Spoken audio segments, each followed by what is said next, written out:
Salut, bienvenue sur Sensillage. Aujourd'hui, je vais vous faire une revue sur un seul parfum qui est tiré de la maison Parfums de Marly, qui a été créé en 2009. Le créateur de cette maison est un grand admirateur du XVIIIe siècle et des royautés en France. Tous leurs parfums sont des noms de chevaux de course de l'époque. C'est toujours bon à savoir. Donc, Parfums de Marly, ils font des très bons parfums, mais ils sont un peu controversés. Parce que, surtout par les gens qui sont dans les parfums de niche, parce que les gens leur reprochent un peu de ne pas prendre beaucoup de risques.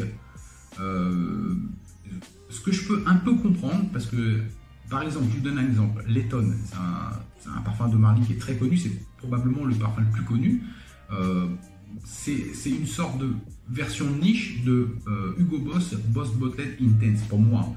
Meilleure qualité d'ingrédients, meilleure performance, tout ce qu'on veut, mais c'est quand même inspiré de Boss Bottled pour moi. Hein. C'est mon avis personnel. Hein. Je vais mettre des gens à dos parce que j'aime pas trop Letton.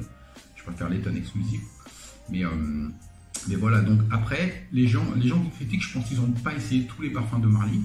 Moi, j'ai la chance d'avoir des amis ici en Thaïlande qui ont des grosses collections et des gens très généreux.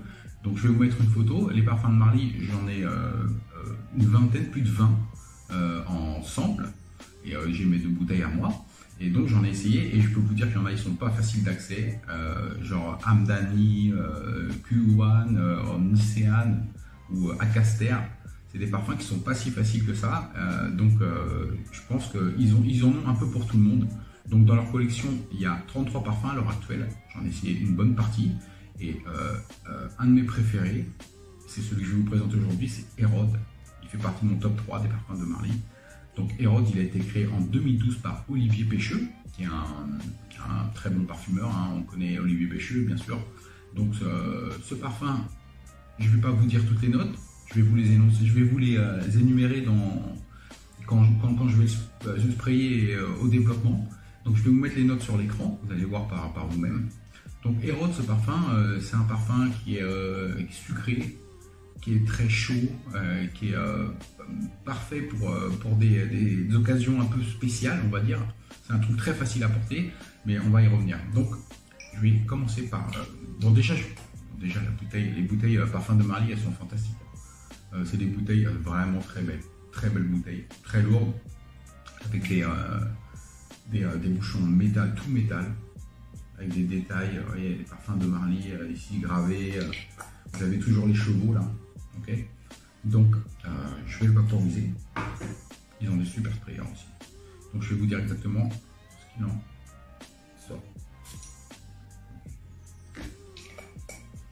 Donc j'ai ici, je viens de vaporiser pour l'ouverture, ici j'ai vaporisé il y a 25 minutes, et là j'ai vaporisé il y a 2 heures, ok. Donc, alors, à l'ouverture, vous avez un tabac épicé, vous avez du boisé et du fruité. Le côté boisé, je pense qu'il vient de l'osmanthus, comme le côté fruité. L'osmanthus, c'est une fleur qui a des nuances de fruits genre abricot, qui a du boisé, nuance boisée, et qui a des nuances de cuir. Là, pas du tout, pas de nuances de cuir. Et c'est aussi des côtés floral, évidemment. Donc, sur l'ouverture, vous avez un tabac épicé, une note de fruits qui, pour moi, s'apparente à l'abricot, comme c'est décrit dans les spécifications de l'osmanthus. Et boisé, alors, les épices, ça vient du poivre, évidemment, en note de tête. Ça vient probablement aussi de la cannelle. La cannelle a des aspects épicés. Et le bois, pour moi, j'ai lu récemment que le poivre qui est listé dans Hérode, c'est plutôt du bois de poivre. Donc c'est possible qu'il y ait un côté boisé aussi avec l'osmanthus qui se mélange et ça fait quelque chose de boisé à l'ouverture.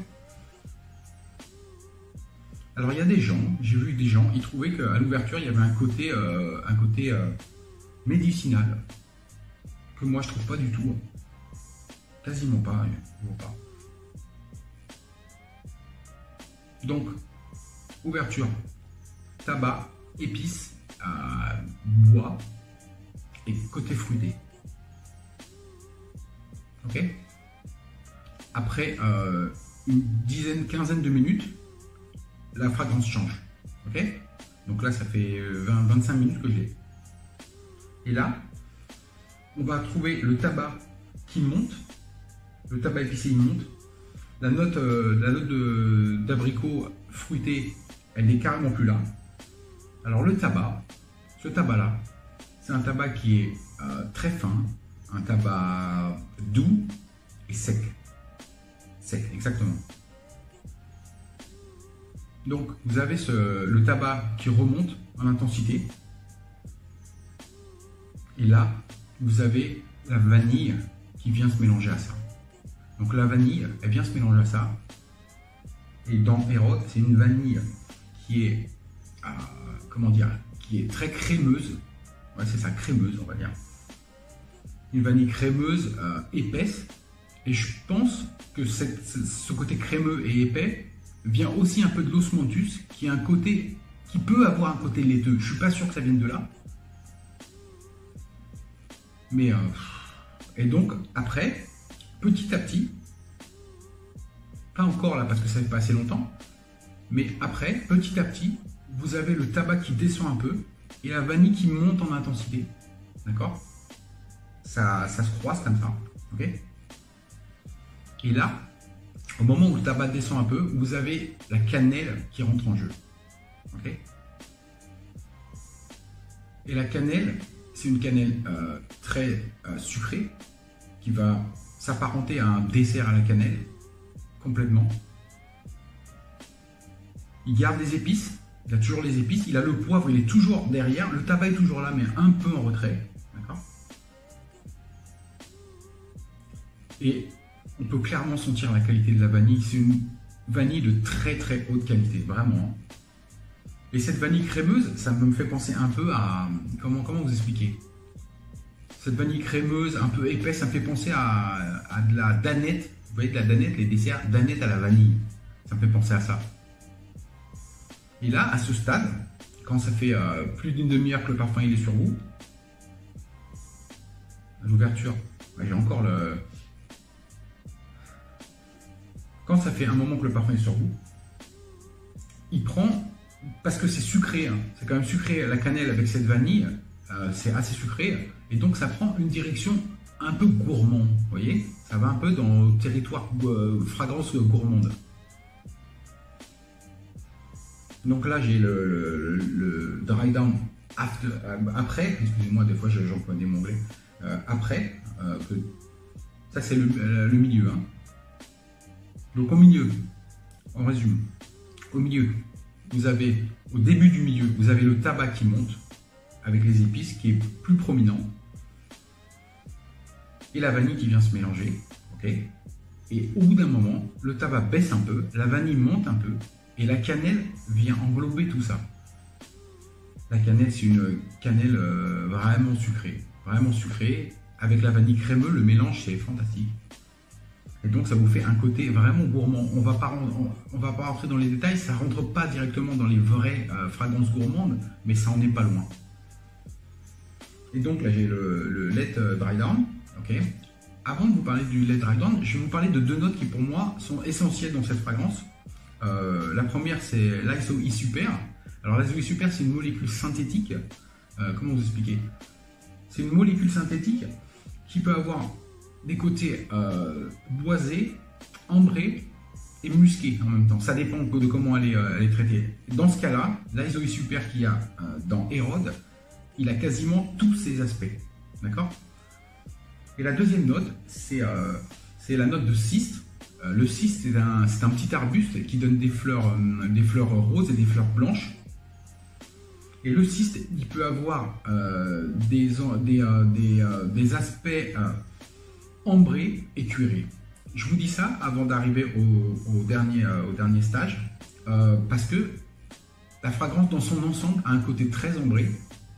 Un côté très ambré, je n'ai pas dit qu'il était ambré. Il n'y a pas d'ambre dans cette fragrance. Okay, il n'y a pas d'ambre félicité et il n'y a pas d'ambre, c'est pas un ambre dominant, c'est un ambre d'ambiance, d'atmosphère. C'est-à-dire la fragrance est enveloppée par une sorte de couverture ambrée. Et cet ambre, ce semblant d'ambre, cette atmosphère ambrée, elle vient de l'Isoe Super et du cyste. Ça vient pas du tout d'une note d'ambre. Mais l'atmosphère générale, c'est ambré. Tout est ambré. Vous voyez, même à l'ouverture, on sent qu'il y a quelque chose, il y a quelque chose d'ambré. Donc Isoe Super pour l'ambre. Et on va y revenir parce que l'Isoe Super dans la dernière partie, il joue un rôle aussi pas mal.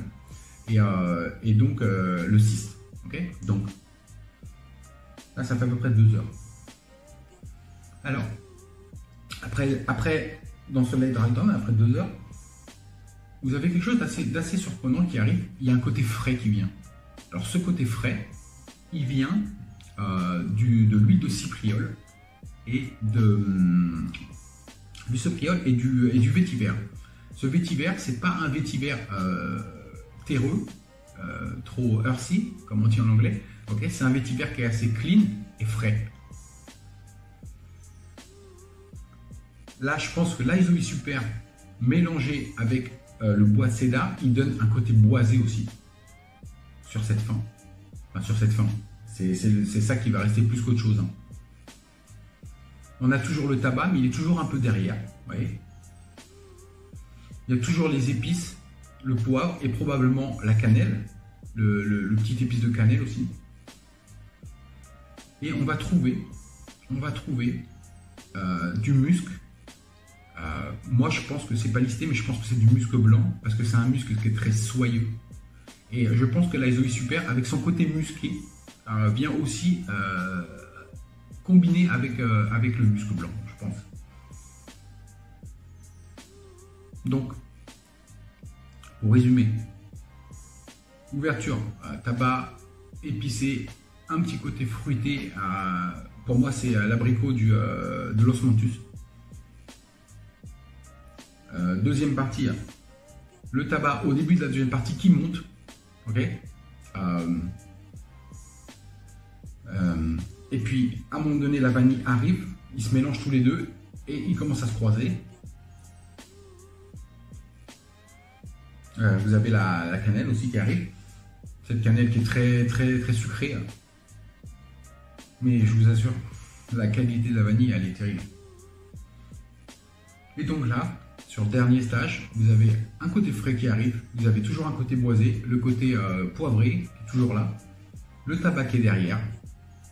Donc en fait, pour résumer le dry down, celui-là, le dry down, ça va être vanille, cannelle, épicé, avec un côté boisé soyeux, et il y a moins de tabac. Donc en résumé, on peut dire que c'est une fragrance à base de tabac, mais le tabac ne reste pas aussi intense tout le long. Il est surtout présent dans la première partie, une bonne partie de la deuxième partie. La troisième partie, il est toujours là, mais il est un peu en retrait. Vous voyez ? Donc voilà, c'est un peu comment se présente la fragrance sous ces trois aspects suivant le développement. Donc ce qu'on peut dire, c'est que cette fragrance est extrêmement bien conçue. Extrêmement bien conçue.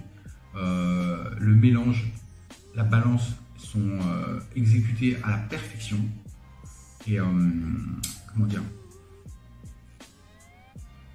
c'est un parfum qui est chaud, qui est invitant, on va dire. C'est un parfum qui est très doux. C'est un parfum qui est arrondi. Il n'y a pas d'angle dans ce parfum, vous voyez. Il n'y a rien d'agressif. C'est un parfum vraiment... c'est un parfum qui est parfait pour les sorties le soir, les dîners en amoureux. Oh, fantastique.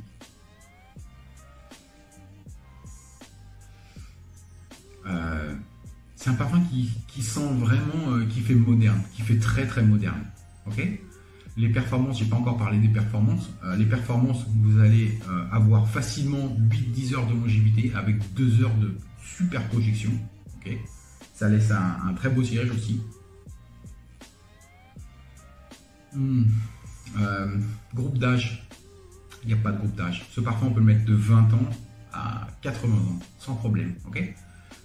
Le seul truc, c'est que c'est un parfum vraiment d'hiver c'est compliqué de le mettre en été ou au printemps. En soirée, on peut, si on dose doucement, mais c'est un parfum qui est pas très versatile finalement. C'est le seul point où on peut lui reprocher un peu quelque chose. Mais bon, on peut pas tout avoir. Ah, il est superbe ce parfum, il est magnifique, magnifique. Une bouteille de Hérode, ça coûte dans les 180 €, les 125 ml. Il y a des gens qui disent que c'est pas les affaires sont moyennes. Moi, je vous assure, personnellement, moi je vous dis, j'en ai essayé des parfums. C'est un des meilleurs parfums que votre argent peut acheter. 125 ml, 180 €, après vous jugez par vous-même, mais ce que les gens ils disent, ouais, c'est pas de la niche, parce que les niches ils prennent beaucoup de risques, ils font des trucs. Moi j'ai senti des trucs de niche, des Ducita, des parfums ils coûtent 400 €. Tu les sens, t'es dégoûté. Ça sent tout pourri, hein, sérieux. Je préfère un truc comme ça, qui est bien, qui est rond, c'est un parfum qui plaît, c'est un parfum qui peut. C'est compliqué de dire que ce parfum il plaira pas. Je vois pas qui ne peut pas aimer ce parfum. Pourtant c'est subjectif, mais celui-là, je pense que c'est un des parfums qui ferait l'unanimité, vraiment. Hein. Donc voilà, moi je vous invite vraiment à l'essayer parce que c'est vraiment une perle. Parfum de Marly Hérode, franchement, dans ma collection, il fait partie de mes parfums préférés. C'est vraiment une bombe. Ok, donc ça pour les soirées, les dîners en amoureux, les sorties, c'est impeccable. Vous allez sentir, vous allez laisser une impression terrible impression que vous allez laisser. Ok, parfum de Marly Hérode, c'était la revue pour vous aujourd'hui. Salut, à plus et merci de m'avoir regardé.